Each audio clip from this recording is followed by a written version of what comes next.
isku dagaalay halka kan la dhex fadhiistay aanu dhex fadhiisanay guddiga isxilqaantay beelaha kale ah ay dhex fadhiisatay waanu mahad celinayaa beelaha ishayaajiibkii ay naajiibeen iyo nabadii ay naga yeereen oo ay joojiyeen dagaalkii iyo rabshadihii soconayay nabadgelyada beelaha reer Sanaag ama reer Ceerigaabo isu xilqaamay shaqaaqadii iyo dhibtii ka dhacday aaga Ceerigaabo degmada Ceerigaabo ka dhacday guddigaas oo ku hawlanayd 4 maalmood ama 5 maalmood ee la soo dhaafay ku guda jirtay siday u dabin lahayd shaqaaqooyinkii dhacay ayaa halka ku kulansan ilaa iyo waqtigaana waxay ku maqnaayeen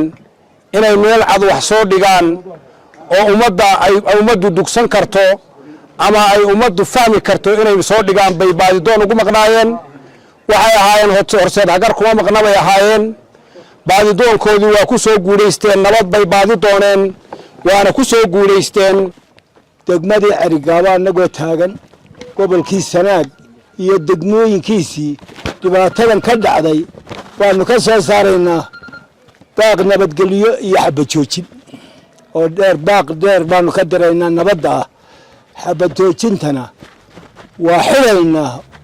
intii waanu raagnay intii aanu maqnayna waxaanu ku maqnayn nabaddaas oo aanu si fiican uga gungaadhno oo ilaahayna garansiiyey labadii beelood ay wax kala gaareen maandayd buuxa ayay nagu wareejiyeen nabadgelyadiina waa nagu wareejiyeen ilaahay ha nagu asturo iyagana waxaan leenahay sidaad noogu dhiibteen u adkeeya insha allahu waa nabad xidhkii weeye tani waxaan ku raacayaa guddiga nabadii ay galeen ee beelaha go'aanka ay ka gaareen waa go'aan dhaba weeye go'aanka midna waa leexleexdaa midna waa dhab go'aanka ay gaareen beelaha hawsha qabtay waa mid dhaba hadalku wuxuu ku dhammaa hadalkii raggii hore yiri ayuu hadalku ku dhammaa waxaynu ka hadlaynaana waa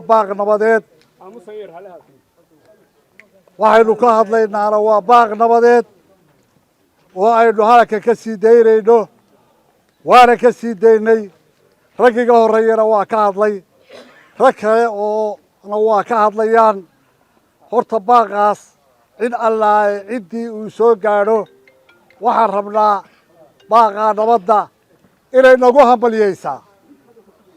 taa horta waa u baahanay dadka qaxaya sidii raggii horeba yiraahdeen waxaan leeyahay waa nabadgelyo Ceerigaabo dadka nabadgelyada loogu baaqo oo ha loo sheego oo ha lagu celiyo midda kale waxa halkan uga mahadnaqaya guddida nabadgelyada oo aan habeen iyo maalin u seexan haddii mid degmo tahay iyo mid gobolba tahay waxaan kaloo halkan leeyahay ciddii shaqaaqada ku dhimatay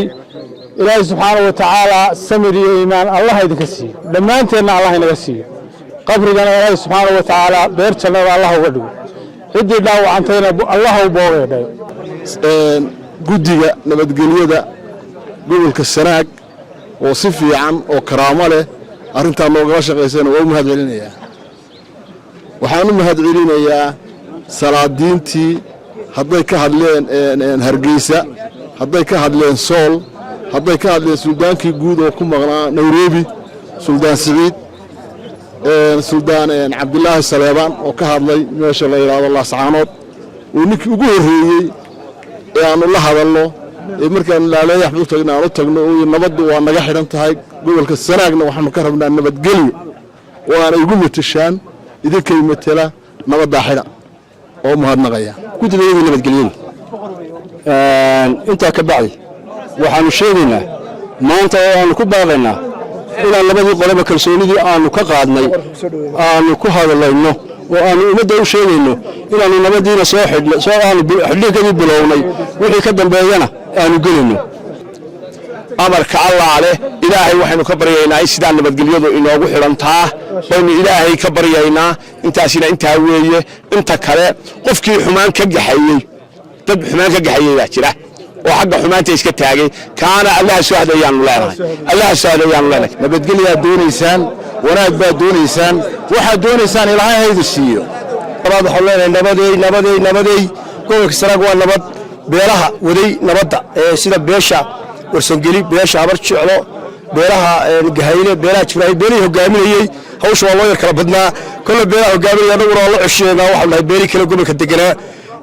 oo halka ku dhalmaanta sanaag wax lagu yiqiin nabadda Soomaaliland oo dhan ragii halkii laga asaasay halka ay ahayd aan leeyahay dadka buuraya wardega waa nabad wardega war hal dego anagu waxaanu isku daynay inaanu wax qabanno oo shaqaaqada hadda waxa dhacay halka ku joogsadaan sidii la arki jiray taana ilaahay baa nala qaban doona waana u badannahay guud ahaan waxaanu mahadnaqaynaa dadkii TV-ga iyo meel kasta ka hadlay nabadda aad u hambaliyeeyay nabadda jecel waa halkan fadhiya oo ka shaqaynayay waxaanu saxaafadda ugu yeedhnay oo hadda isugu nimi 3 arrimood waxa weeye nabadgelyadii oo labadii meelood oo shaqaaqadu ka dhacday aanu wakiil kaga nahay waxaanu halkaa ka soo jeedinaynaa in nabadgelyadii ay xiran tahay nabadgelyadii waa la xidhay